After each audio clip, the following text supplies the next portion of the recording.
Congratulations and greetings to all of you for the ETK Fest 2015 and also convey the best wishes from His Excellency Shri Sulin Jain, Ambassador of India.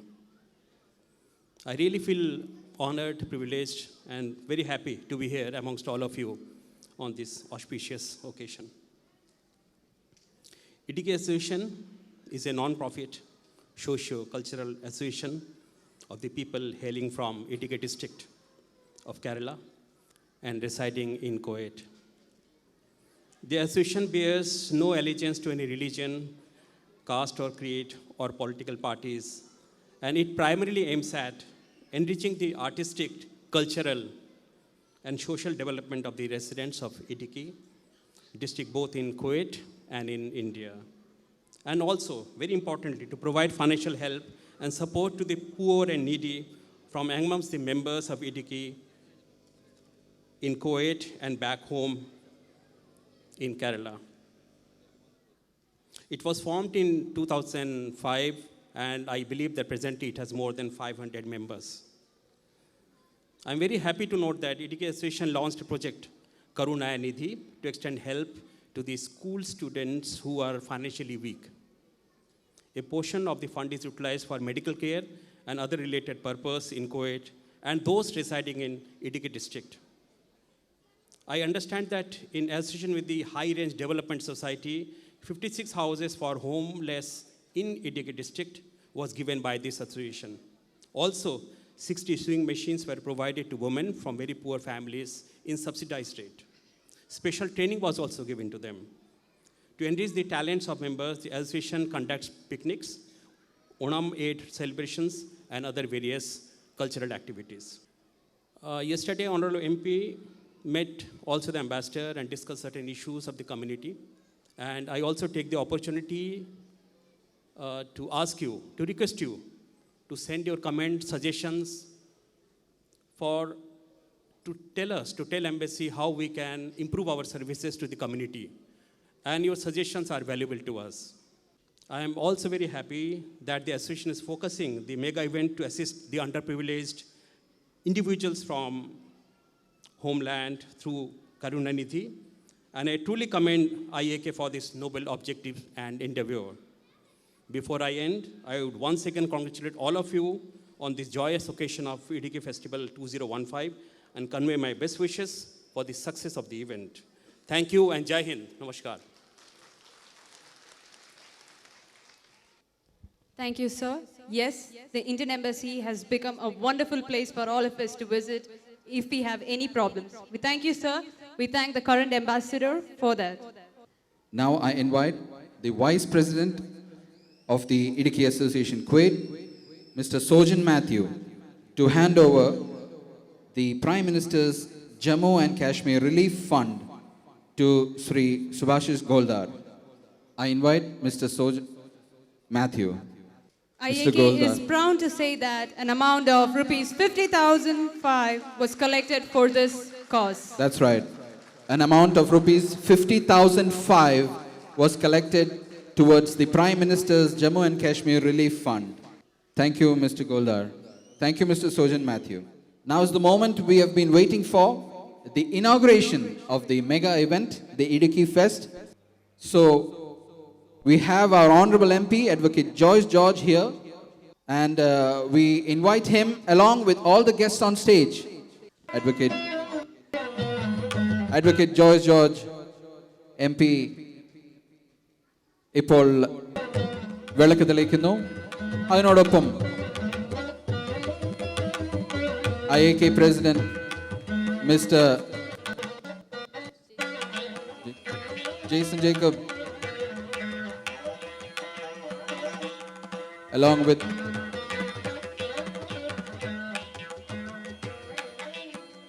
the General Secretary, Mr. Biju Pianto, the General Convener, Mr. Benny Periglete,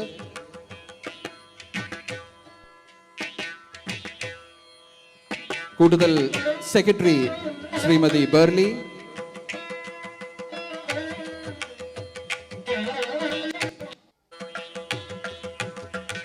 തീർച്ചയായും ഇതൊരു സുവർണ നിമിഷമാണ്. തിരികൊളുത്തി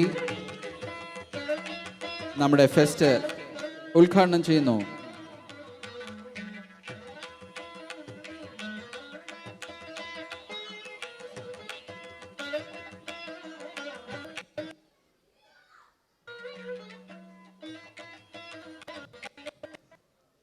Lighting of the traditional lamp by the members and the Honorable MP. Thank you, ladies and gentlemen. Thank you, Mrs. Burley. Thank you. That was indeed a beautiful ceremony, and may the light of the lamp shine and be an example as well as simple for good things to come.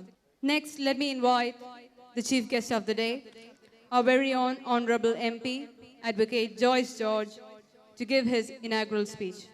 ഈ യോഗത്തിൻ്റെ അധ്യക്ഷൻ Idukki association Kuwait president mister Jason Jacob, അസോസിയേഷൻ്റെ general secretary mister Biju ആൻഡോ, സ്വാഗത സംഘത്തിൻ്റെ chairman fest convener Benny Perikilath, ബഹുമാന്യായ NORKA director mister Varghese Puthukulangara, ബഹുമാന്യനായ mister Raju Zachariah, അസോസിയേഷൻ്റെ ട്രഷറർ മിസ്റ്റർ മാത്യു, വേദിയിലുള്ള ബഹുമാന്യരെ, സദസ്സിലുള്ള വിവിധ സംഘടനകളുടെ ഭാരവാഹികൾ, വിവിധ അസോസിയേഷൻ്റെ ഭാരവാഹികൾ, പ്രസിഡന്റുമാർ, ഈ പരിപാടിയുടെ പ്രായോജകർ, ഏറ്റവും പ്രിയപ്പെട്ട എൻ്റെ സ്വന്തം ഇടുക്കിക്കാരായ കുവൈറ്റിലെ പ്രവാസി സുഹൃത്തുക്കൾ, കൊച്ചനുജന്മാർ, കൊച്ചനുജത്തിമാർ, എനിക്ക് വലിയ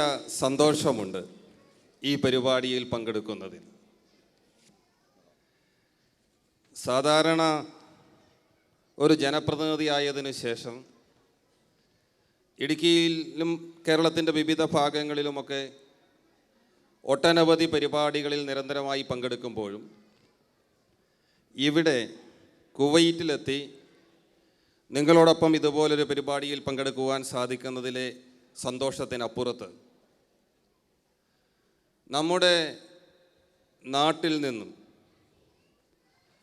വിട്ട് മറ്റൊരു ദേശത്ത് ജോലിയുടെ ഭാഗമായി എത്തുകയും അതനുസരിച്ചുള്ള പ്രവർത്തനങ്ങളിൽ ഏറ്റവും കാര്യക്ഷമമായി പ്രവർത്തിക്കുകയും ചെയ്യുമ്പോഴും നമ്മൾ പിറന്ന നാടിനെ, ആ സംസ്കാരത്തെ, ജീവിത രീതികളെയൊക്കെ മുറുകെ പിടിക്കുകയും അങ്ങനെ ഒരേ ജീവിത രീതികളും സംസ്കാരവും ചിന്തകളുമുള്ള ആളുകളെ ഒരുമിച്ച് നിർത്തുകയും അവരെല്ലാവരും ഒരുമിച്ച് ചേരുകയും ചെയ്യുന്ന ഒരു പരിപാടിയിൽ പങ്കെടുക്കുന്നു എന്നുള്ളതാണ് എൻ്റെ സന്തോഷം.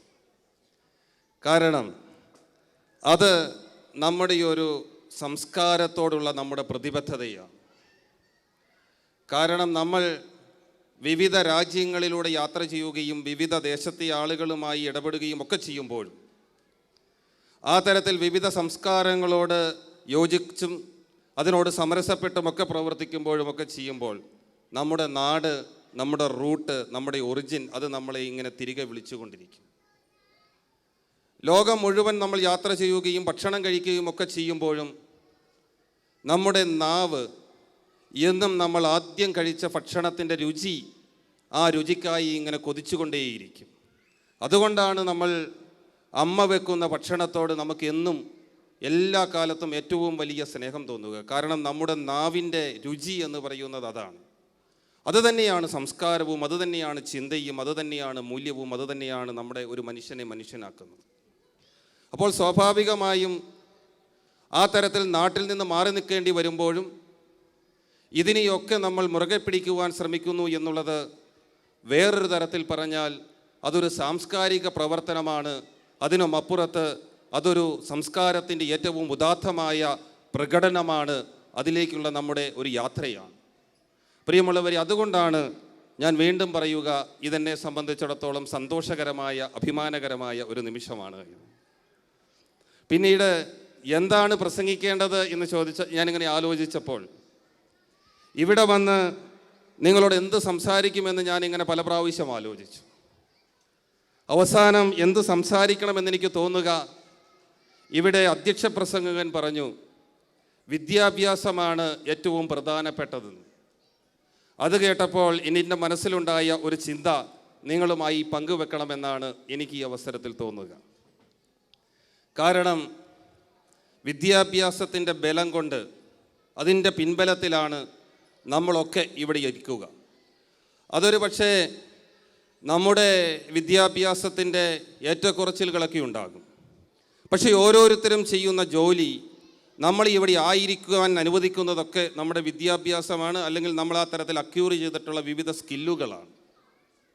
ഈ സാഹചര്യത്തിൽ നമ്മൾ കുവൈറ്റിലായിരിക്കുമ്പോഴും വിദേശത്ത് പ്രവാസിയായിരിക്കുമ്പോഴും നമുക്ക് നമ്മുടെ രാജ്യത്തിൻ്റെ സംവിധാനത്തോടാണ് ഏറ്റവും കൂടുതൽ ബന്ധപ്പെട്ട് പോകേണ്ടി വരിക. അതുകൊണ്ടാണ് നമ്മൾ നമ്മുടെ എംബസിയുടെ പ്രതിനിധിയെ ഈ പരിപാടിയിലേക്ക് വിളിക്കുക. നമ്മൾ ജനപ്രതിനിധി എന്ന നിലയിൽ ഞാൻ ഇവിടെ വരുമ്പോൾ ഈ അസോസിയേഷൻ്റെ ഭാരവാഹികൾ ഇന്ത്യൻ എംബസിയിൽ കൊണ്ടുപോവുകയും അംബാസഡറുമായി നമ്മളുടെ പ്രശ്നങ്ങൾ ചർച്ച ചെയ്യുന്നതിനുമൊക്കെ തയ്യാറാകുന്നു. നമ്മൾ നാട്ടിൽ നിന്ന് പോരേണ്ടി വരുന്ന സാഹചര്യം ഒരു പക്ഷേ ഇതിനേക്കാൾ നല്ലൊരു സാഹചര്യം നമുക്ക് നമ്മുടെ രാജ്യത്ത് ലഭിക്കാത്തത് കൊണ്ടാവും. അല്ലാതെ ഒരു പ്രവാസിയും സ്വന്തം ഇഷ്ടത്തിൻ്റെ അടിസ്ഥാനത്തിൽ ആ തരത്തിൽ ആഗ്രഹിച്ച് സ്വന്തം നാട്ടിൽ ലഭിക്കുന്ന വലിയ സാഹചര്യങ്ങൾ ഉപേക്ഷിച്ച് മറ്റ് രാജ്യങ്ങളിലേക്ക് പോകുമെന്ന് ഞാൻ വിശ്വസിക്കുന്നില്ല. അപ്പോൾ തീർച്ചയായും നമ്മുടെ രാജ്യത്ത് നമ്മുടെ ആസ്പിറേഷൻസിനനുസരിച്ച്, നമ്മുടെ പ്രതീക്ഷകൾക്കനുസരിച്ച് ഉള്ള അവസരങ്ങൾ നമുക്കുണ്ടാകാത്തത് കൊണ്ട് കൂടിയാണ് നമ്മൾ പ്രവാസികളായി നിൽക്കുക. അപ്പോൾ തീർച്ചയായും നമ്മുടെ രാജ്യത്ത് ആ തരത്തിൽ അവസരങ്ങൾ ഉണ്ടാവുകയും രാജ്യം ആ തരത്തിൽ വികസിക്കുകയും ചെയ്യുന്ന ഒരു സാഹചര്യമുണ്ടായാൽ നമുക്ക് നമ്മുടെ നാട്ടിൽ തന്നെ ഒട്ടനവധി അവസരങ്ങളുണ്ടാകും. ഇന്ന് രാവിലെ എൻ്റെ ഒരു സുഹൃത്ത് പറഞ്ഞതുപോലെ ഈ കുവൈറ്റുകാരായ അറബികളെ, ഇവിടുത്തെ ആളുകളെയൊക്കെ നമ്മുടെ നാട്ടിലേക്ക് ജോലിക്ക് വിളിക്കുന്ന ഒരു സാഹചര്യം ഒരു പക്ഷേ നമുക്കുണ്ടാക്കാൻ പറ്റും. അതിങ്ങനെ സർക്കാസ്റ്റിക്കായി പറഞ്ഞതാണ്. ഞാനിത് സൂചിപ്പിച്ച് ഇവിടെയാണ് വിദ്യാഭ്യാസത്തിൻ്റെയും അതുവഴിയുള്ള ശാക്തീകരണത്തിൻ്റെയും പ്രസക്തി എന്ന് സൂചിപ്പിക്കുന്നതിന് വേണ്ടിയാണ്. രാജ്യത്തിൻ്റെ പുരോഗതിയെക്കുറിച്ച് നമ്മൾ ചിന്തിക്കുമ്പോൾ അവിടെയും വിദ്യാഭ്യാസത്തിന് വലിയ പ്രസക്തിയുണ്ട് എന്ന് സൂചിപ്പിക്കുന്നതിന് വേണ്ടിയിട്ടാണ്. കാരണം നമ്മളൊരു ജനാധിപത്യ ഭരണ സംവിധാനത്തിലാണ് ജീവിക്കുക. അങ്ങനെയുള്ളൊരു ഡെമോക്രാറ്റിക് ഗവേണൻസ് സിസ്റ്റത്തിൽ എങ്ങനെ ശാക്തീകരിക്കപ്പെടാമെന്ന ചിന്ത, പ്രത്യേകിച്ച് ഇടുക്കി അസോസിയേഷനുമായി ബന്ധപ്പെട്ട് നമ്മൾ സംസാരിക്കുമ്പോൾ ആ ചിന്തയ്ക്ക് വലിയ പ്രസക്തിയുണ്ട്. ഇടുക്കിയുടെ ബഹുഭൂരിപക്ഷം പ്രദേശങ്ങളും കുടിയേറ്റ കർഷകർ ജീവിക്കുന്ന, അല്ലെങ്കിൽ ആ തരത്തിൽ വലിയ ചരിത്രമില്ലാത്ത ഒരു ഭൂപ്രദേശമാണ്. ഒട്ടനവധി പ്രതിസന്ധികളുണ്ട് അവിടെ. ഭൂമിയുമായി ബന്ധപ്പെട്ടും മറ്റൊട്ടനവധി പ്രതിസന്ധികൾ, അതിൻ്റെ വിശദാംശങ്ങളിലേക്ക് ഞാൻ പോകുന്നില്ല. റബ്ബറിൻ്റെ വിലയിടിവുമായി ബന്ധപ്പെട്ട പ്രതിസന്ധികൾ നേരിടുന്ന വിഭാഗം ആളുകളുണ്ട് ഇടുക്കിയിൽ. കാർഷിക മേഖലയുടെ വിവിധ പ്രതിസന്ധികളുണ്ട്. അങ്ങനെ ഈ പ്രതിസന്ധികളെയൊക്കെ നമ്മൾ അഭിമുഖീകരിക്കുമ്പോഴും നമ്മുടെ മനസ്സിൽ ഈ പ്രതിസന്ധികൾ അഭിമുഖീകരിക്കുന്നതിന് വേണ്ടിയുള്ള ഈ ആവശ്യങ്ങൾ ഉന്നയിക്കുമ്പോഴും എങ്ങനെ ഈ പ്രതിസന്ധികളെ തരണം ചെയ്ത് നമുക്ക് മുന്നോട്ട് പോകാമെന്ന ചിന്തയ്ക്ക് പ്രസക്തിയുണ്ട്. അവിടെയാണ് വിദ്യാഭ്യാസത്തിൻ്റെ പ്രസക്തിയെ ഞാൻ കാണുക, പ്രിയമുള്ളവർ. കാരണം ഈ ജനാധിപത്യ ഭരണക്രമത്തിൽ ഇടപെടാൻ പറ്റുന്ന ആളുകളായി മാറിക്കൊണ്ട് മാത്രമാണ് പലപ്പോഴും നമുക്ക് ഈ പ്രതിസന്ധിയെ അതിജീവിക്കുവാൻ സാധിക്കത്തുള്ളൂ. നമ്മൾ എന്നും ഇങ്ങനെ ആവശ്യങ്ങൾ ഉന്നയിക്കുന്നവർ, പരാതി പറയുന്നവർ, പഴി പറയുന്നവരായി നിന്നുകൊണ്ട് ഒരു ജനാധിപത്യ ഭരണക്രമത്തിൽ നമുക്ക് ഒട്ടനവധി ദൂരം മുന്നോട്ട് പോകാനാവില്ല. നമ്മൾ എന്നും വല്ലവരുടെയും ആ ആനുകൂല്യങ്ങൾക്ക് വേണ്ടി നിൽക്കുന്നവരായി നിന്നാലും ജനാധിപത്യ സംവിധാനത്തിൽ നമുക്ക് മുന്നോട്ട് പോകുന്നതിന് പരിമിതികളുണ്ട്. അവിടെയാണ് ഒരു ഡെമോക്രാറ്റിക് ഗവേണൻസ് സിസ്റ്റം അത് മുന്നോട്ട് വെക്കുന്ന സാധ്യതകളെ നമ്മൾ ഉപയോഗിക്കേണ്ടത്. ആ സാധ്യതകളെ ഉപയോഗിക്കുമ്പോൾ മാത്രമാണ് അധികാരത്തിൻ്റെ ഭാഗമായി നിന്നുകൊണ്ട്, അധികാരം കൈകാര്യം ചെയ്യുന്ന ആളുകളായി നിന്നുകൊണ്ട് നമുക്ക് ഈ പ്രതിസന്ധികൾക്കപ്പുറത്തേക്ക് കടന്നു പോകാനാവൂ എന്നുള്ളതാണ് യാഥാർത്ഥ്യം. ഇവിടെ നമുക്ക് വേറിട്ട് ചിന്തിക്കേണ്ടി വരും. അതുകൊണ്ട് ഇന്നലകളിൽ വരെ നമ്മൾ ചിന്തിച്ചതുപോലെ, നമ്മൾ ആ തരത്തിൽ വിദ്യാഭ്യാസത്തെ കണ്ടതുപോലെ കണ്ടുകൊണ്ടു പോയാൽ ഒരുപക്ഷെ നമ്മൾ എന്നും ഇങ്ങനെ പ്രവാസികളായി, നമ്മൾ എന്നും ഇങ്ങനെ ആവശ്യങ്ങൾ ചോദിക്കുന്നവരായി, എന്നും ആരുടെയെങ്കിലുമൊക്കെ ആനുകൂല്യങ്ങൾക്കായി കാത്തു നിൽക്കുന്നവരായി നിൽക്കേണ്ടി വരും. അതിനപ്പുറത്ത് നമ്മുടെ കുട്ടികളെ നമുക്ക് ആ തരത്തിൽ അധികാരത്തിൻ്റെ ഭാഗമാക്കി മാറ്റുന്ന തലത്തിലേക്ക് നമ്മളുടെ വിദ്യാഭ്യാസവുമായി ബന്ധപ്പെട്ട ചിന്തകളും മാറേണ്ടതുണ്ട്. ഈ ജനാധിപത്യ ഭരണ സംവിധാനം നമുക്കറിയാം. ഇവിടെ ഭരിക്കപ്പെടുന്ന നമ്മളൊക്കെ ജനങ്ങൾക്ക് വേണ്ടി, ജനങ്ങളാൽ തിരഞ്ഞെടുക്കപ്പെടുന്ന ജനങ്ങളുടെ ഗവൺമെൻറ് ഭരിക്കുകയാണ് നമ്മുടെ രാജ്യത്ത്. അങ്ങനെയുള്ള ജനാധിപത്യ സംവിധാനം, നമ്മൾ ഉരുവിട്ട് പഠിച്ച ജനാധിപത്യത്തിൻ്റെ നിർവചനം, ആ സംവിധാനം അനുസരിച്ച് നമ്മൾ MLA-മാരെ തിരഞ്ഞെടുക്കുന്നു, പാർലമെൻറ്റ് അംഗങ്ങളെ തിരഞ്ഞെടുക്കുന്നു. അവരിൽ നിന്ന് തിരഞ്ഞെടുക്കപ്പെടുന്ന മുഖ്യമന്ത്രിമാർ രാജ്യത്തെ വിവിധ സംസ്ഥാനങ്ങൾ ഭരിക്കുന്നു. പ്രധാനമന്ത്രിയും കൗൺസിൽ ഓഫ് മിനിസ്റ്റേഴ്സും രാജ്യം ഭരിക്കുന്നു. അതിനെ നമ്മൾ ലെജിസ്ലേച്ചറും പൊളിറ്റിക്കൽ എക്സിക്യൂട്ടീവുമായി നിലനിർത്തിയിരിക്കുന്നു. അതുപോലെ തന്നെ പ്രധാനപ്പെട്ടതാണ് നമ്മുടെ രാജ്യത്തിൻ്റെ ഭരണ സംവിധാനത്തിൽ എക്സിക്യൂട്ടീവ് എന്ന് പറയുക.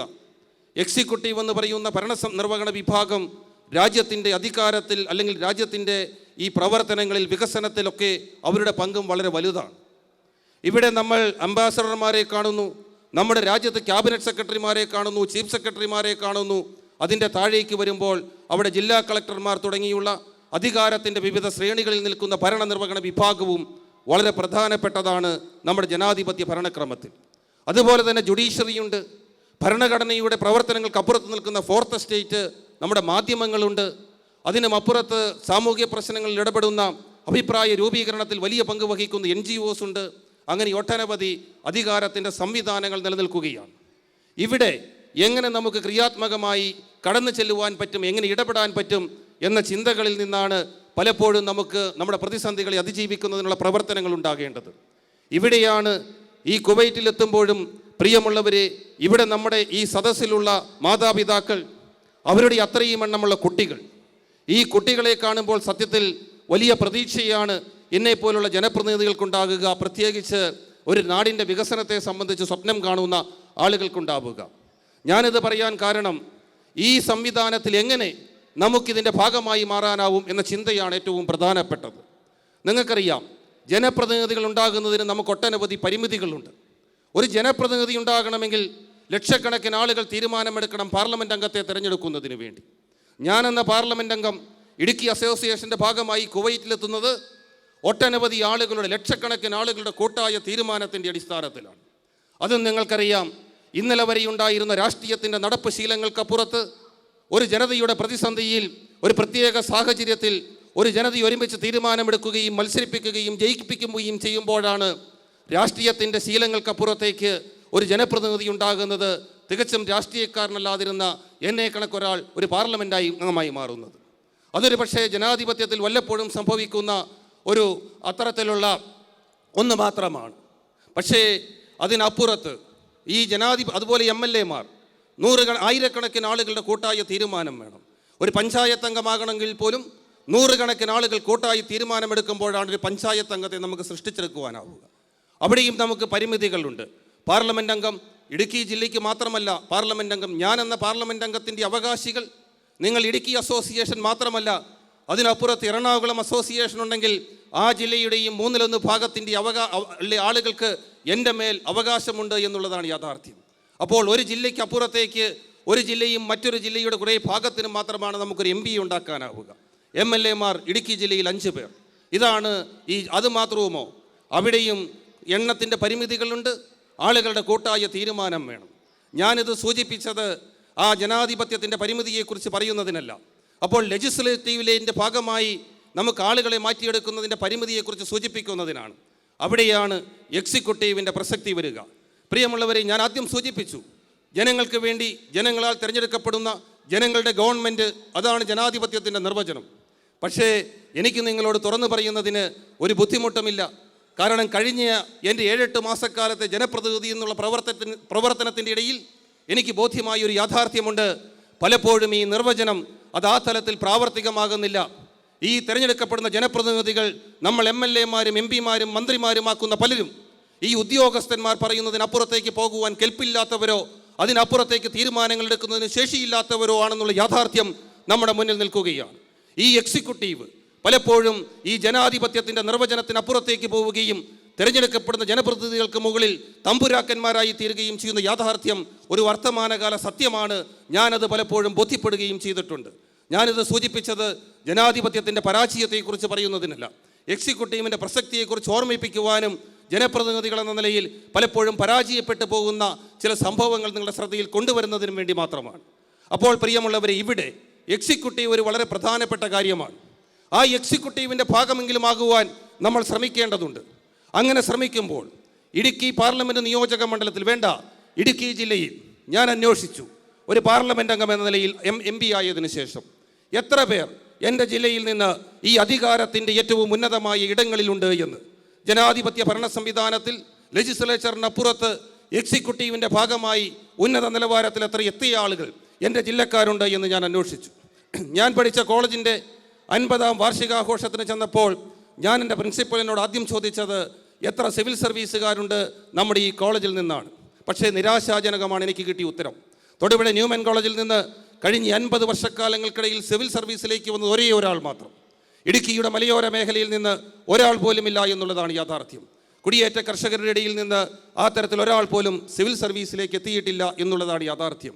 ഞാനിത് പറയുമ്പോൾ ഈ സാഹചര്യത്തിലാണ് പലപ്പോഴും ഇടുക്കിയുടെ പ്രതിസന്ധികളെക്കുറിച്ചുള്ള ചിന്തകൾ, ചർച്ചകൾ നമുക്ക് കാണേണ്ടി വരിക. കാരണം നമ്മളവിടെ ഓരോ ആവശ്യങ്ങൾക്ക് വേണ്ടി നിൽക്കുമ്പോൾ, നമ്മുടെ അവകാശ സമരങ്ങൾക്ക് വേണ്ടി നിൽക്കുമ്പോഴൊക്കെ ഈ അധികാരം കൈകാര്യം ചെയ്യുന്ന ഇടങ്ങളിൽ ആ മണ്ണിൻ്റെ മനസ്സുള്ള, ആ മണ്ണിൻ്റെ വികാരങ്ങൾ അറിയുന്നവർ, ആ നാടിൻ്റെ പ്രതിസന്ധികൾ എന്തെന്ന് മനസ്സിലാക്കുന്നവർ ഒരാൾ പോലുമില്ല എന്നുള്ളതാണ് യാഥാർത്ഥ്യം. അങ്ങനെയുള്ളപ്പോൾ നമ്മളുടെ പ്രതിസന്ധികൾക്ക് പരിഹാരമുണ്ടാക്കുന്നതിന് നമുക്കിനിയും കാത്തിരിക്കേണ്ടി വരും. ഇവിടെയാണ് നമ്മൾക്ക് വേറിട്ട് ചിന്തിക്കേണ്ടി വരിക. ഇവിടെയാണ് ഞാൻ പറയുക, ഈ പ്രതിസന്ധിക്ക് പരിഹാരമുണ്ടാക്കുവാൻ നമുക്ക് നമ്മുടെ കുട്ടികളെ പ്രാപ്തരാക്കേണ്ടതുണ്ട് എന്ന്. ഞാൻ ആദ്യം സൂചിപ്പിച്ചതുപോലെ ലക്ഷക്കണക്കിന് ആളുകളുടെ തീരുമാനം വേണം ഒരു MBA ഉണ്ടാക്കാനെങ്കിൽ, ആയിരക്കണക്കിന് ആളുകളുടെ തീരുമാനം വേണം ഒരു MLA ഉണ്ടാക്കാനെങ്കിൽ. ഞാൻ പറയുന്നു, എൻ്റെ മുമ്പിലിരിക്കുന്ന മിടുക്കന്മാരും മിടുക്കികളുമായ നമ്മുടെ കുട്ടികൾ, ഇവിടെ ഇരിക്കുന്ന ഈ സ്റ്റേജിൽ വന്ന് കലാപ്രകടനം നടത്തിപ്പോയവർ, നമ്മുടെ മുമ്പിലിരിക്കുന്നവർ, നമ്മുടെ കുഞ്ഞുങ്ങൾ, നല്ല തിളങ്ങുന്ന കണ്ണുകളിലുള്ള നല്ല മിടുക്കന്മാരും മിടുക്കികളുമായ നമ്മുടെ കുട്ടികൾ, ആ കുട്ടികളിൽ ഒരാൾ, അവരിൽ ഒരാൾക്ക് തീരുമാനമെടുക്കാൻ പറ്റിയാൽ, ആ തരത്തിൽ സ്വപ്നം കാണാൻ തീരുമാനിച്ചാൽ, നിശ്ചയദാർഢ്യത്തോടുകൂടി ആ സ്വപ്നത്തെ പിന്തുടരാൻ തീരുമാനിച്ചാൽ, അങ്ങനെ തീരുമാനമെടുക്കുന്ന ആ മിടുക്കനോ മിടുക്കിയോ, he or she can be the cabinet secretary of India, chief secretaries of the different states of our nation, collectors of the different districts of our country, and she or he can be the higher limbs of our authority, our power structure. അതാണ് സത്യം. ആ തരത്തിൽ ഒരാളെ നമുക്ക് പ്രചോദിപ്പിക്കുവാൻ പറ്റിയാൽ, ഒരാളെ ആ തരത്തിൽ തീരുമാനമെടുപ്പിക്കാൻ പറ്റിയാൽ, നമ്മളും ഈ അധികാരം കൈകാര്യം ചെയ്യുന്ന ഇടങ്ങളിലേക്ക് എത്തിപ്പെടും എന്നുള്ളതാണ് യാഥാർത്ഥ്യം. അധികാരികളായി മാറും എന്നുള്ളതാണ് യാഥാർത്ഥ്യം. അതുകൊണ്ട് ഇവിടെ ബഹുമാനപ്പെട്ട പ്രസിഡന്റ് പറഞ്ഞതുപോലെ വിദ്യാഭ്യാസമാണ് എല്ലാ പ്രതിസന്ധികളെയും അതിജീവിക്കുന്നതിനുള്ള ഏറ്റവും നല്ല മാർഗം. പ്രത്യേകിച്ച് ഒരു ഡെമോക്രാറ്റിക് ഗവേണൻസ് സിസ്റ്റത്തിൽ. The question is how to be empowered in a democratic governance system. The answer is we should be the part of the democratic power system. അവിടെ നമുക്ക് എത്തണം, അതിൻ്റെ ഭാഗമായി തീരണം. അതിൻ്റെ ഭാഗമായി തീരുന്ന പ്രക്രിയയ്ക്ക് നിങ്ങൾ തുടക്കമിടണമെന്നാണ് എനിക്ക് അഭ്യർത്ഥിക്കുവാനുള്ളത്. നമ്മളെന്നും പ്രവാസികളായിരുന്നാൽ മാത്രം പോരാ, നമ്മൾ ഈ അധികാരത്തിൻ്റെ ഭാഗമായി മാറണം, ഈ രാജ്യത്തിൻ്റെ ഭാഗമായി മാറണം. ആ രാജ്യത്തിൻ്റെ ആ തരത്തിൽ തീരുമാനങ്ങൾ എടുക്കുന്നവരായി നമ്മുടെ കുട്ടികളെ നമുക്ക് മാറ്റിയെടുക്കണം. അങ്ങനെ മാറ്റിയെടുക്കുമ്പോഴാണ് നമ്മുടെ കൂട്ടായ്മകൾക്ക് പ്രസക്തിയുണ്ടാവുക. നമ്മൾ ഇവിടെ നൽകുന്നത് അവസരങ്ങളാണ്. ഓരോ കുട്ടികൾക്കും നമ്മൾ അവസരങ്ങൾ നൽകുകയാണ്. എനിക്കതുകൊണ്ട് നിങ്ങളോട് പറയുവാനുള്ളത്, അവസരമാണ് ജീവിതത്തിൽ ഏറ്റവും പ്രധാനപ്പെട്ട കാര്യം. അവസരങ്ങൾ ലഭിക്കുമ്പോഴാണ്, അവസരങ്ങൾ ഉപയോഗിക്കുമ്പോഴാണ് നമുക്ക് മുന്നോട്ട് വരാനാവുക. അത് വ്യക്തികൾക്ക് മാത്രമല്ല, സമൂഹത്തിന്, സമുദായങ്ങൾക്ക്, അതുപോലെ തന്നെ രാഷ്ട്രങ്ങൾക്കൊക്കെ ഈ അവസരങ്ങൾ അവരെങ്ങനെ ഉപയോഗിക്കുന്നു എന്നുള്ളതാണ് പ്രധാനപ്പെട്ട കാര്യം. ഇവിടെ ഇപ്പോൾ നമ്മളിവിടെ ഒരു കൂട്ടായ്മയുണ്ടാവും. ആ കൂട്ടായ്മയുടെ ഭാഗമായി ഇവിടെ നമുക്കറിയാം, നാട്ടിൽ നിന്ന് വ്യത്യസ്തമായി അവിടെയാണെങ്കിൽ ഇതിനുള്ള സാഹചര്യങ്ങൾ ഒട്ടനവധിയാണ്. കാരണം അവിടുത്തെ കൂട്ടായ്മകൾക്ക് വിവിധ രൂപങ്ങളുണ്ട്. ആ വിവിധ കൂട്ടായ്മകൾക്ക് തന്നെ അതിൻ്റേതായ ഒട്ടനവധി പരിപാടികൾ നിരന്തരമായി നടക്കും. അവിടെയൊക്കെ ലഭിക്കുന്ന ഈ അവസരങ്ങൾ ഒത്തിരിയാണ്. പക്ഷേ ഇവിടെ അതിനൊക്കെ പരിമിതികൾ നമുക്കുണ്ട്. ആ പരിമിതികളെ തരണം ചെയ്യുന്നതിനുള്ളൊരു ശ്രമം കൂടിയാണ് ഈ അസോസിയേഷനും ഇതിൻ്റെ പ്രവർത്തനവും എന്ന് ഞാൻ വിശ്വസിച്ച് പോവുകയാണ്. അങ്ങനെയാണെങ്കിൽ നമ്മളിവിടെ നൽകുന്ന ഈ അവസരങ്ങൾ ഈ കുട്ടികൾ നന്നായി ഉപയോഗിക്കുന്നുണ്ട് എന്ന് നമ്മൾ ഉറപ്പുവരുത്തുകയും ചെയ്യണം. കാരണം ജീവിതത്തിൽ അവസരങ്ങൾ ലഭിക്കുമ്പോൾ അത് ഏറ്റവും നന്നായി ഉപയോഗിക്കുന്നവരാണ് ജീവിതത്തിൻ്റെ ഏറ്റവും വലിയ വിജയങ്ങളിലേക്ക് കടന്നു ചെന്നിട്ടുള്ളത്. ഞാനിവിടെ ശ്രദ്ധിക്കുകയായിരുന്നു, നമ്മളുടെ കുട്ടികൾ ഇവിടെ സംഗീതത്തിനൊപ്പം നൃത്തച്ചുവടുകൾ വെക്കുന്നു, ഇവിടെ നമ്മൾ ജാസ് വായിക്കുന്നു, അതോടൊപ്പം ഒട്ടനവധി പാട്ട് പാടുന്നു, ഒട്ടനവധി കലാരൂപങ്ങൾ അവതരിപ്പിക്കുന്നു. വളരെ വലിയ ഒരു പ്രവർത്തനമാണ് നിങ്ങൾ ഇതിലൂടെ കാഴ്ചവെക്കുക. കാരണം ജീവിതത്തിൽ അവസരങ്ങൾ ലഭിക്കാതെ പോയതുകൊണ്ട് ജീവിതത്തിൽ എങ്ങുമായി തീരാതെ വന്ന എത്രയോ ആളുകൾ നമ്മുടെ ഇടയിലുണ്ടെന്ന് നിങ്ങൾക്കറിയുമോ? ജീവിതത്തിൽ ഒരിക്കൽ പോലും ഇതുപോലൊരു മൈക്കിൻ്റെ മുമ്പിലേക്ക് വിളിച്ചു നിർത്തുവാനോ ഒന്ന് പ്രോത്സാഹിപ്പിക്കുവാനോ ആരുമില്ലാതെ പോയതുകൊണ്ട് ഒരിക്കൽ ജീവിതത്തിൽ ആരും അറിയാതെ പോയ എത്രയോ വലിയ സംഗീതജ്ഞർ, എത്രയോ വലിയ പ്രഭാഷകർ, ആ തലത്തിൽ എത്രയോ വലിയ നർത്തകർ, എത്രയോ വലിയ ചിത്രകാരന്മാർ, എത്രയോ വലിയ സാഹിത്യകാരന്മാർ, അങ്ങനെ എത്രയോ വലിയ പ്രതിഭകൾ നമ്മളുടെ ഇടയിൽ ആരും അറിയാതെ ജീവിക്കുകയും മരിച്ചു പോവുകയും ചെയ്തിട്ടുണ്ട്. അപ്പോൾ ഞാൻ പറഞ്ഞത്, അവസരങ്ങൾ ലഭിക്കുമ്പോൾ അത് ഉപയോഗിക്കുവാൻ ഉള്ള അവസരം, ഒന്ന് അവസരങ്ങൾ ഒരുക്കി കൊടുക്കുക എന്നുള്ളത്, മറ്റൊന്ന് ആ അവസരങ്ങളെ ഏറ്റവും ഗുണപരമായി ഉപയോഗിക്കുക എന്നുള്ളത്. ഇതൊക്കെ ജീവിതത്തിൽ വളരെ പ്രധാനപ്പെട്ടതാണ്. ഇതൊക്കെ ശീലങ്ങളുമാണ്. കാരണം നമ്മുടെ നടപ്പ് ശീലങ്ങൾക്കപ്പുറത്ത് ഇതിനെയൊക്കെ ഏറ്റവും നന്നായി ഇത് ഉപയോഗിക്കുന്ന തലത്തിലേക്കുള്ള ശീലങ്ങൾ നമ്മൾ രൂപപ്പെടുത്തിയെടുക്കേണ്ടതുണ്ട്. ആ ശീലങ്ങൾ രൂപപ്പെടുത്തിയെടുക്കുന്ന പ്രക്രിയ തീർച്ചയായും ഈ തരത്തിലുള്ള കൂട്ടായ പ്രവർത്തനങ്ങളിലൂടെ, നിരന്തരമായി ആവർത്തിക്കപ്പെടുന്ന ഇതുപോലുള്ള പരിശ്രമങ്ങളിലൂടെയൊക്കെ നമുക്കുണ്ടാക്കിയെടുക്കാനാവൂ. ആ തരത്തിലുള്ള പ്രവർത്തനങ്ങളും നിങ്ങൾ നടത്തണമെന്നാണ് എനിക്ക് നിങ്ങളോട് അഭ്യർത്ഥിക്കുവാനുള്ളത്. ഞാൻ ഇപ്പോൾ തന്നെ ആവശ്യത്തിൽ കൂടുതൽ സമയമെടുത്തു എന്നാണ് പ്രതീക്ഷിക്കുന്നത്. അതുകൊണ്ട് മറ്റ് കാര്യങ്ങളിലേക്കൊന്നും പോകുന്നില്ല. എന്താണെങ്കിലും ഈ പ്രവാസികൾ നേരിടുന്ന പ്രശ്നങ്ങളെ സംബന്ധിച്ച് ഒരു വലിയ പ്രസംഗത്തിനൊന്നും ഞാൻ തയ്യാറാകുന്നില്ല. പ്രവാസികളുടെ പ്രശ്നങ്ങൾ എന്ത് എന്ന് എന്നേക്കാൾ നന്നായി അറിയാവുന്നവരാണ് നിങ്ങൾ. ഇന്നലെ രാവിലെ ഞാനിവിടെ വന്നതിന് ശേഷം ഈ സമയം വരെ പ്രവാസികൾ നേരിടുന്ന പ്രശ്നങ്ങൾ എന്ത് എന്ന് പഠിക്കുന്നതിനുള്ള ശ്രമത്തിലായിരുന്നു ഞാൻ. ഇവിടെ സൂചിപ്പിക്കപ്പെട്ടതുപോലെ ഈ നമ്മുടെ അംബാസഡറുമായി ഇന്നലെ സംസാരിച്ചു, ഒത്തിരിയേറെ നേരം സംസാരിച്ചു. അതുകൂടാതെ നമ്മളുടെ വിവിധ ഇതുമായി ബന്ധപ്പെട്ട് പ്രവർത്തിക്കുന്ന പല ആളുകളുമായി സംസാരിച്ചു. അതുമായി ബുദ്ധിമുട്ടനുഭവിക്കുന്ന ഒട്ടനവധി ആളുകളുമായുള്ള പ്രശ്നങ്ങൾ നേരിട്ട് ഫോണിലും അല്ലാതെയും ഒക്കെ കേൾക്കുവാനിടവന്നു. ഒട്ടനവധി പ്രശ്നങ്ങളുണ്ട്. എന്നെ സംബന്ധിച്ചിടത്തോളം ഞാനൊരു പുതിയ പൊതുപ്രവർത്തകനാണ് എന്ന് പറയുന്നതാണ് ശരി. അതുമാത്രവുമല്ല, എൻ്റെ പൊതുപ്രവർത്തന രീതികൾ പൊതുവായുള്ള ഒരു പൊതുപ്രവർത്തന രീതിക്ക് അപ്പുറത്തുള്ളതുമാകാം ഒരുപക്ഷെ. കാരണം എനിക്കങ്ങനെ ഇങ്ങനെ തുടർന്നു വരുന്ന ഒരു ശീലത്തിനൊപ്പം പോകേണ്ട ഉത്തരവാദിത്വവും ബാധ്യതയുമില്ല ഒന്ന്. രണ്ട്, ആ തരത്തിൽ തുടർന്നു വരുന്ന ശീലങ്ങൾ ഒരുപക്ഷെ എൻ്റെ പൊതുപ്രവർത്തനവുമായി ആ തരത്തിൽ താതാത്മ്യം പ്രാപിക്കുകയോ അല്ലെങ്കിൽ ഞാനതിനെ ആ തലത്തിൽ ഇംബൈബ് ചെയ്യുകയോ ചെയ്തിട്ടുമില്ല. അതുകൊണ്ട് തന്നെ എൻ്റെ പൊതുപ്രവർത്തന രീതികൾ ഒരു പക്ഷേ എനിക്കറിയില്ല അത് എത്രത്തോളം ശരിയാണ് എന്നൊന്ന്. രണ്ട്, അത് എത്രത്തോളം ആ തലത്തിൽ എല്ലാവരും പ്രതീക്ഷിക്കുന്ന രൂപങ്ങൾക്കൊപ്പം എത്തുന്നുണ്ട് എന്നും. പക്ഷേ എന്താണെങ്കിലും പരിഹാരമുണ്ടാക്കുവാൻ പറ്റുന്ന വിഷയങ്ങളിൽ ഏറ്റവും നന്നായി ഇടപെടുക എന്നുള്ളതാണ് ഇതിന് ഞാൻ കണ്ടെത്തുന്ന ഒരു മാർഗം. ഒരു അഭിഭാഷകനായിരുന്ന എന്നെ സംബന്ധിച്ചിടത്തോളം വിഷയങ്ങൾ പഠിക്കുകയും അത് അവതരിപ്പിക്കേണ്ട സ്ഥലങ്ങളിൽ ഏറ്റവും ഇഫക്റ്റീവായി അത് അവതരിപ്പിക്കുകയും ചെയ്യുക എന്നുള്ളതാണ് എൻ്റെ പൊതുപ്രവർത്തനത്തിൻ്റെ രീതി.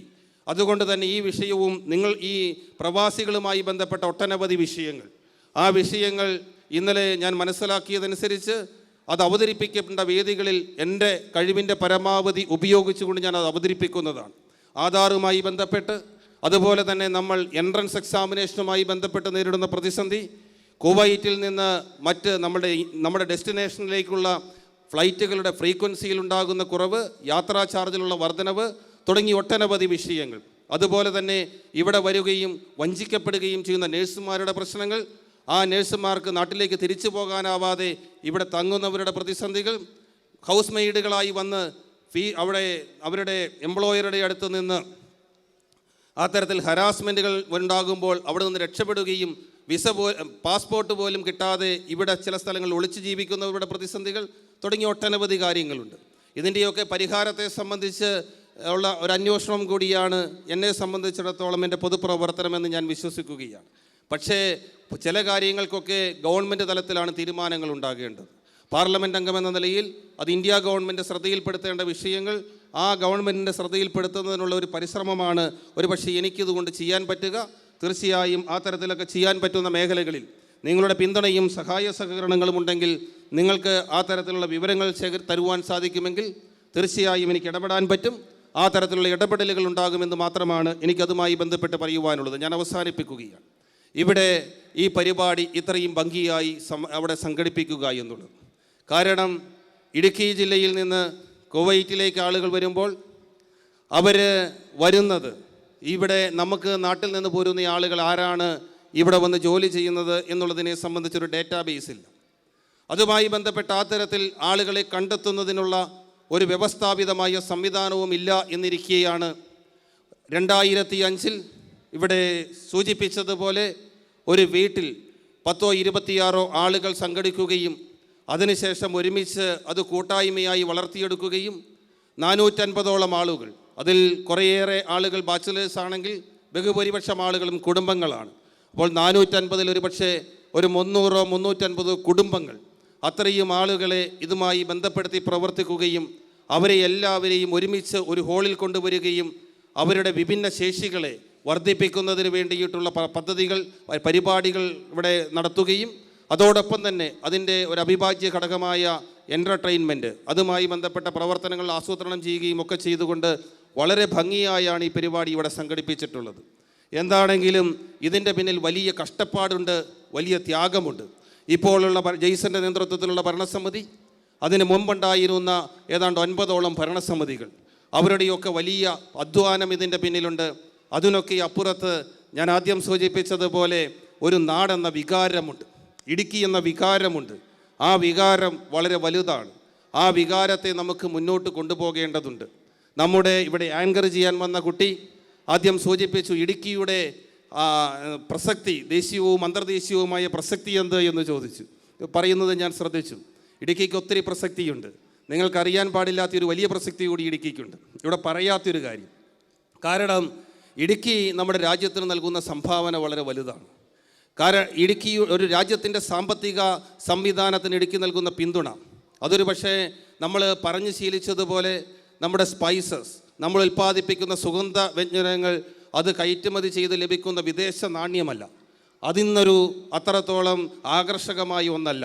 സ്വാതന്ത്ര്യാനന്തര ഭാരതത്തിൽ ഒരു 1970-75 വരെ ഒരു തീർച്ചയായും ഈ തരത്തിൽ നമ്മൾ കയറ്റി അയക്കുന്ന നമ്മളുടെ സുഗന്ധ വ്യഞ്ജനങ്ങൾ ഇന്ത്യയുടെ സാമ്പത്തിക സുരക്ഷിതത്വത്തിന് വലിയ പങ്ക് വഹിച്ചിട്ടുണ്ട് എന്നുള്ളത് സത്യമാണ്. അതിനുമപ്പുറത്ത് ഇടുക്കി ജില്ലയാണ് കേരള സംസ്ഥാനത്ത് ഏറ്റവും കൂടുതൽ വൈദ്യുതി ഉൽപ്പാദിപ്പിക്കുന്ന ജില്ല. കേരള സംസ്ഥാനത്ത് ഉൽപ്പാദിപ്പിക്കുന്ന വൈദ്യുതിയുടെ 80% ഉൽപ്പാദിപ്പിക്കുന്ന ജില്ല നമ്മുടെ ജില്ലയാണ്. ആ വൈദ്യുതി ഉൽപ്പാദിപ്പിക്കുന്ന ജില്ല നമ്മുടെ സംസ്ഥാനത്തോട് ചേർത്ത് നിർത്തുന്നതിന് ഇടുക്കിക്കാർ നൽകിയ വലിയ സംഭാവനയുണ്ട്. നിങ്ങൾക്കറിയുമോ എന്ന് എനിക്കറിയില്ല. ഇടുക്കി ഭാഷാ അടിസ്ഥാനത്തിൽ സംസ്ഥാനം പുനരേകീകരിക്കുമ്പോൾ അന്ന് നമ്മുടെ സംസ്ഥാനത്ത് വൈദ്യുതി ഉൽപ്പാദിപ്പിച്ചിരുന്ന ഏക ജലവൈദ്യുത പദ്ധതി പള്ളിവാസൽ പദ്ധതി ഇടുക്കി ജില്ലയിലായിരുന്നു. ആ പദ്ധതി പക്ഷേ ഇടുക്കി ജില്ലയോടൊപ്പം നിൽക്കില്ല എന്ന വലിയ തിരിച്ചറിവ് അന്നത്തെ ഗവൺമെൻറ്റിനുണ്ടായി. കാരണം അത് തമിഴ് ഭൂരിപക്ഷ മേഖലയായിരുന്നു. അങ്ങനെയുള്ള തമിഴ് ഭൂരിപക്ഷ മേഖലയായിരുന്ന ഇടുക്കിയെ നമ്മുടെ സംസ്ഥാനത്തോടൊപ്പം ചേർത്ത് നിർത്തുന്നതിന് വേണ്ടിയിട്ടാണ് അന്നത്തെ തിരുക്കൊച്ചി ഗവൺമെൻറ് പട്ടം താണുപിള്ള മുഖ്യമന്ത്രിയും അതോടൊപ്പം തന്നെ TS നടരാജപിള്ള റവന്യൂ വകുപ്പ് മന്ത്രിയുമായിരുന്ന അന്നത്തെ government high range colonisation scheme എന്ന പദ്ധതി നടപ്പിലാക്കിയത്. ആ പദ്ധതിയുടെ അടിസ്ഥാനത്തിൽ സംസ്ഥാനത്തിൻ്റെ വിവിധ ഭാഗങ്ങളിൽ നിന്ന് ആളുകളെ റിക്രൂട്ട് ചെയ്ത് ജില്ലയുടെ വിവിധ ഭാഗങ്ങളിൽ, അത് അടിമാലിയിൽ, അത് മറയൂരിൽ, അത് വട്ടവടയിൽ, അത് ഉപ്പുതറയിൽ, അത് നെടുങ്കണ്ടത്ത്, ഇന്ന് കല്ലാർ പട്ടം കോളനി ഉൾപ്പെടെയുള്ള പ്രദേശങ്ങളിൽ ആളുകളെ കുടിയിരുത്തുകയും അങ്ങനെ കുടിയിരുത്തപ്പെട്ട ആളുകളുടെ പേരിൽ കണക്കുകളുണ്ടാക്കി ആ കണക്കിൻ്റെ അടിസ്ഥാനത്തിലാണ് ഈ ജില്ലയെ, നമ്മുടെ ഇടുക്കിയുടെ മലയോര മേഖലയെ കേരള സംസ്ഥാനത്തോടൊപ്പം നിർത്തിയത്. അങ്ങനെ കേരള സംസ്ഥാനത്തോടൊപ്പം നിർത്തുമ്പോൾ ആദ്യകാലത്ത് ഇടുക്കിയുടെ മലയോര മേഖലയിലേക്ക് കുടിയേറി വന്ന നമ്മുടെ കുടിയേറ്റ കർഷകർ, നമ്മുടെയൊക്കെ പൂർവ്വപിതാക്കന്മാർ, അവരിൽ എത്രയോ ആളുകൾ മലമ്പനി പിടിച്ച് മരിച്ചുപോയി, കാട്ടുമൃഗങ്ങളുടെ ആക്രമണത്താൽ കൊല്ലപ്പെട്ടു. വേറെ എത്രയോ ആളുകൾ അവിടെ നിന്നിട്ട് പലായനം ചെയ്യേണ്ടി വന്നു.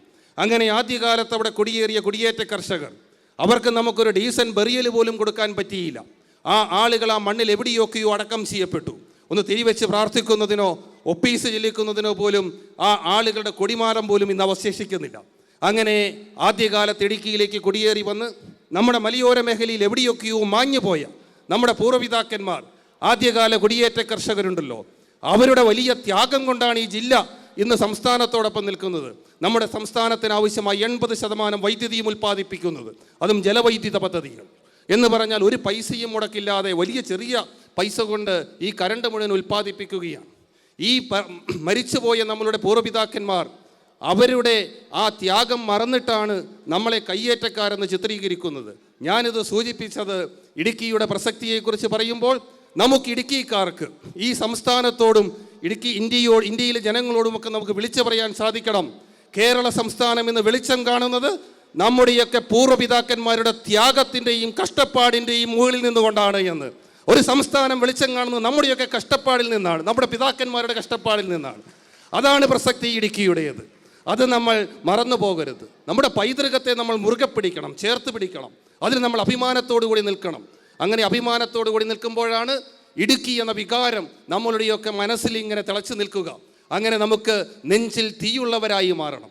അങ്ങനെ നെഞ്ചിൽ തീയുള്ളവർ മാത്രമല്ല, ഞാൻ സൂചിപ്പിച്ചല്ലോ, ഈ അധികാരത്തിൻ്റെ ഭാഗമായി തീരുന്നവരായി നമുക്ക് മാറണം. അങ്ങനെ നെഞ്ചിൽ തീയും പാദങ്ങളിൽ ചിറകുമുള്ളവരായി നമ്മളൊക്കെ മാറുകയും വലിയ വേഗത്തിലോടിക്കൊണ്ട് ഈ അധികാരത്തിൻ്റെ ഭാഗത്ത് നിന്നുകൊണ്ട് ഒരു രാജ്യത്തിൻ്റെ തന്നെ ഏറ്റവും പ്രധാനപ്പെട്ട ആളുകളായി നമ്മുടെ ജില്ലയിലെ ആളുകൾ മാറണം. അതിനുള്ള പ്രവർത്തനം നമ്മുടെ ഭാഗത്തു നിന്നുണ്ടാകണമെന്ന് മാത്രമാണ് എനിക്ക് നിങ്ങളോട് അഭ്യർത്ഥിക്കുവാനുള്ളത്. ഒരിക്കൽ കൂടി എല്ലാവർക്കും പ്രിയമുള്ളവരെ നന്ദി പറഞ്ഞുകൊണ്ട് ഈ പരിപാടിയിൽ പങ്കെടുക്കുന്നതിനുള്ള സന്തോഷം അറിയിച്ചുകൊണ്ട് ഈ നമ്മുടെ ഇടുക്കി അസോസിയേഷൻ്റെ 10ാമത് വാർഷിക പരിപാടികൾ ഔപചാരികമായി ഉദ്ഘാടനം ചെയ്തതായി അറിയിച്ചുകൊണ്ട് എൻ്റെ വാക്കുകൾ ഉപസംഹരിക്കുന്നു. നന്ദി, നമസ്കാരം.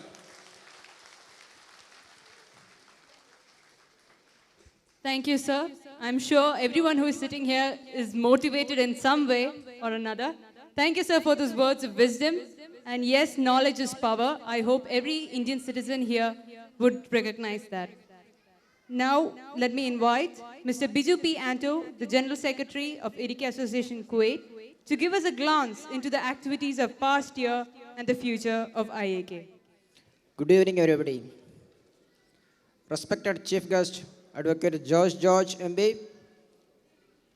Sri Jason Jacob Kaliail, President of IAK, Fest Committee Convener Sri Benny Peringalat, Treasurer Sri